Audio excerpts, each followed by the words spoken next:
J'ai eu beau chercher, je n'ai trouvé ni d'Italien ni d'anti-Deschamps ce matin dans le quartier. Phénomène assez étrange avec les temps qui courent. Mais bon, allez, plus sérieusement, un doublé d'Adrien Rabiot, le joueur de l'Olympique de Marseille, et un Lucas Digne impliqué sur les 3 buts français hier soir à San Siro. Les Bleus se sont imposés de la plus belle des manières et terminent premier de leur groupe dans la Ligue des Nations. Salut ami footeux, j'espère que tu vas bien.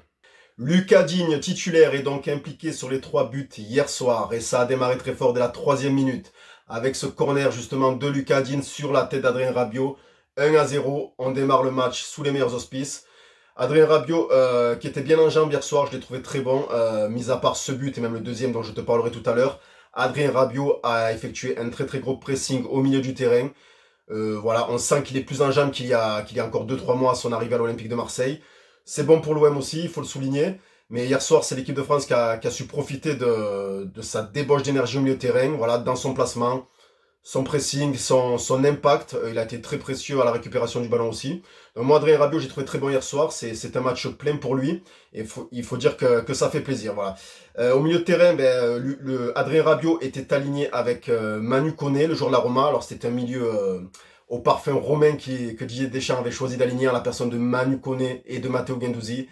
Le milieu de terrain de l'équipe de France hier soir a fait le taf. Voilà. Néanmoins, l'équipe italienne a quand même dominé ses 20 premières minutes, il faut le reconnaître.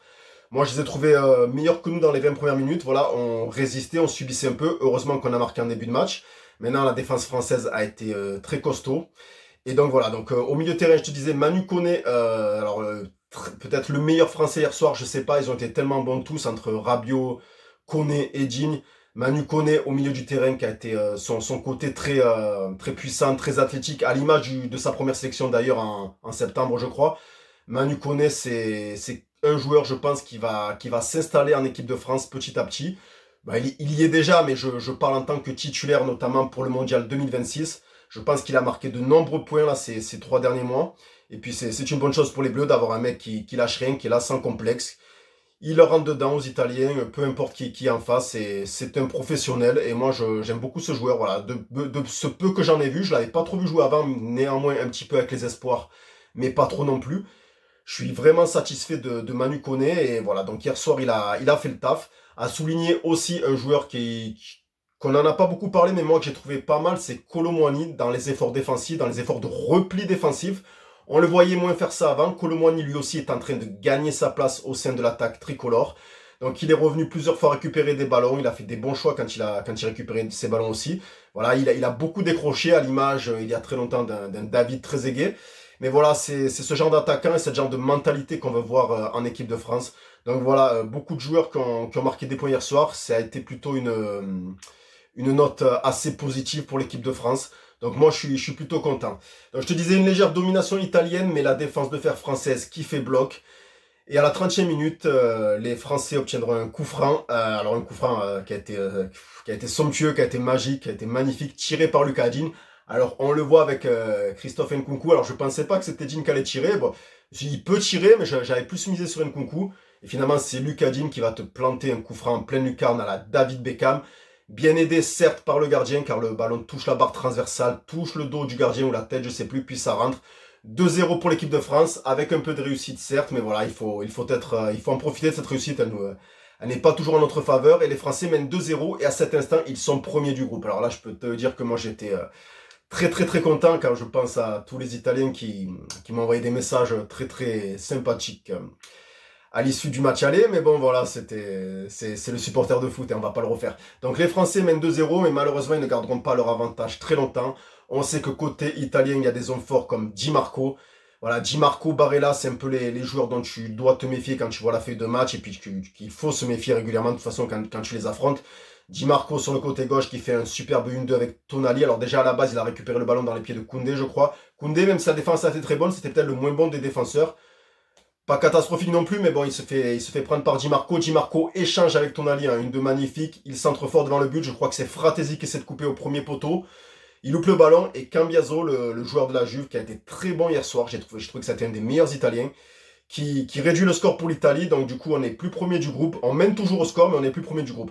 On est néanmoins qualifié, mais bon, c'est vrai qu'on avait une petite revanche à prendre par rapport au match aller. On se retrouve donc à la mi-temps sur le score de 2-1 pour les Bleus. Et c'est plutôt de bon augure pour la deuxième mi-temps. À voir, tout peut arriver dans ce match. En deuxième mi-temps, les Italiens blessés dans leur orgueil, ils jouent chez eux et sont bien décidés à égaliser. Voilà, ils ont la possession en ce début de seconde mi-temps, je les trouve aussi dominateurs par rapport à l'équipe de France. Mais néanmoins, l'équipe de France défensivement fait bloc. Il s'agit de Konaté, de Saliba ou même de Lucas Digne qui n'a pas été bon qu'offensivement. Ces trois joueurs-là, ont contrecarré les plans italiens à chaque fois que les joueurs italiens s'infiltraient dans la surface de réparation. Voilà, ils ont fait front. Et sur un contre à la 65e minute, sur un contre mené par Marcus Thuram. Alors Marcus Thuram qui était hier soir dans son jardin, puisqu'on jouait à San Siro, je l'ai trouvé bon sans plus, mais sur cette action, j'ai bien aimé, car il a bien protégé son ballon, il a bien gardé, il a réussi à centrer, le ballon lui est revenu dans les pieds, Tonali commettra une faute sur lui, et c'est un coup franc que va tirer Lucas Digne, qui sera donc impliqué sur son troisième but. Lucas Digne, quand on voit la caméra sur lui, on voit dans la surface de réparation que Rabiot n'est pas si bien marqué et chargé par ça, c'est ce qui m'a frappé. Barella est à côté de lui, il le regarde, mais il le laisse partir, alors je sais pas si... Je pense que c'est une erreur défensive italienne sur ce coup-là, et tant mieux pour nous, tant mieux pour les Bleus, tant mieux pour Adrien Rabiot, qui va te planter une superbe tête sur le centre de Lucas Digne. La tête est décroisée, techniquement, elle est pas facile à mettre, il la reprend très bien. J'ai bien aimé cette tête, elle m'a fait penser un peu moi par rapport à mon enfance au but de João Pinto à l'Euro 2000 contre l'Angleterre. Cette tête-là était encore plus technique. Si vous avez l'occasion, allez la revoir car c'était une tête magnifique, cette tête-là. Je reviens au match des Bleus, mais voilà, c'était juste l'anecdote pour me dire que la tête d'Adrien Rabiot m'a fait penser à celle de João Pinto à l'Euro 2000 contre l'Angleterre, avec le Portugal. Mais voilà, donc Adrien Rabiot qui fait un doublé. Adrien Rabiot, comme je l'ai dit, qui t'a fait un match plein, il a été précieux, voilà. Le pressing a été exceptionnel. De toute façon, tout le milieu de terrain a été bon. Même les attaquants, je parlais de Thuram, de Colomoni, mais Nkunku aussi, qui était en position de milieu offensif, qui a été très bon. J'ai trouvé très important à la récupération et à la conservation du ballon, surtout, même si parfois je l'ai trouvé imprécis dans quelques passes. Nkunku, lui aussi, a fait le taf. Tous les joueurs français, pour moi, ont été bons hier soir. Après, Barcola, on peut pas trop le juger, il est rentré en fin de match, parce que je dirais que Barcola, sur le peu de ballon qu'il a eu, il les a pas très bien exploités. Et voilà, sinon voilà, ça a été très costaud pour les Bleus hier soir. Après ce troisième but tricolore, les Italiens ont quand même néanmoins, encore une fois, failli réduire le score par Cambiasso. Je t'ai dit Cambiasso qui a été très bon côté italien, je trouve. Voilà, il s'infile à l'entrée de la surface. D'ailleurs, c'est une grosse erreur des Français de le laisser comme ça, d'être à 3 mètres de lui, de le laisser s'approcher et frapper. Ça a failli nous coûter cher, c'est passé à ras du poteau. Heureusement pour nous, c'est à côté. On se retrouve toujours à 3-1, on arrive en fin de match et quand la défense française, quand le bloc défensif français ne fait pas bloc, ne fait pas front, n'est pas solide, qu'il est transpercé, on a derrière un second bloc, un mur dans les cages, Juge Dredd alias Mike Maignan. À la dernière seconde de jeu, il va te sortir un arrêt, mais magnifique. Pour moi, Mike Maignan, et c'est pas parce qu'il est français, mais pour moi, Mike Maignan est vraiment cette année, en 2024, un des meilleurs gardiens du monde. Voilà. La frappe à bout portant de Moise Kean, elle est, elle est vraiment bien placée et il va la chercher à la dernière seconde. Voilà, il sauve les Bleus. Comme quoi, il fallait que lui aussi il ait son heure de gloire dans ce match, car tous les joueurs français, je les ai trouvés bons. Face à une équipe italienne qui pour moi, malgré qu'elle ait perdu, a bien joué au ballon. Voilà, je vais pas. Faut reconnaître, pour moi, les Italiens n'ont pas si mal joué que ça au ballon. Et le côté français, ben, ça a été mieux, ça a été meilleur. Et il faut reconnaître aussi que la France elle mérite sa victoire, pour moi. Voilà. Donc voilà, maîtrise, engagement, solidarité seront les maîtres mots de cette équipe de France.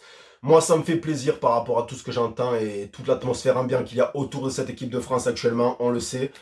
Voilà, Je pense même que c'est fou, hein, mais je pense même qu'il y a autant d'Italiens pas contents ce matin que presque autant de Français. Tellement cette équipe de France ne fait pas l'unanimité.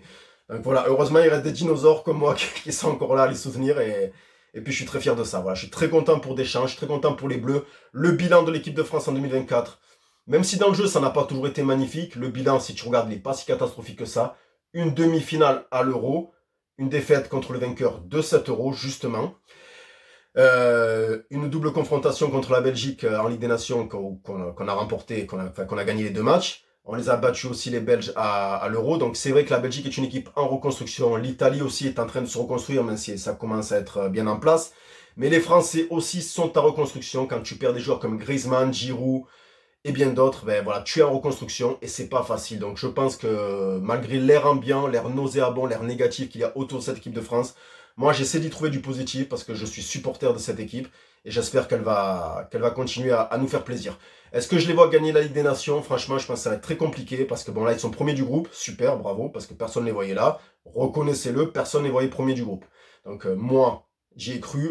J'en ai déjà parlé au collègue Axel. Et tout mon entourage peut en témoigner. J'y ai cru jusqu'au bout et je suis content que ça ait tourné en leur faveur et aussi en ma faveur. Donc voilà, les Bleus sont qualifiés. Ils affronteront, je crois, la Croatie, la Pologne, le Danemark, la Serbie ou les Pays-Bas. Ça sera pas simple pour les quarts de finale, mais voilà, derrière, après en demi et en finale, ça risque d'être costaud aussi si on passe.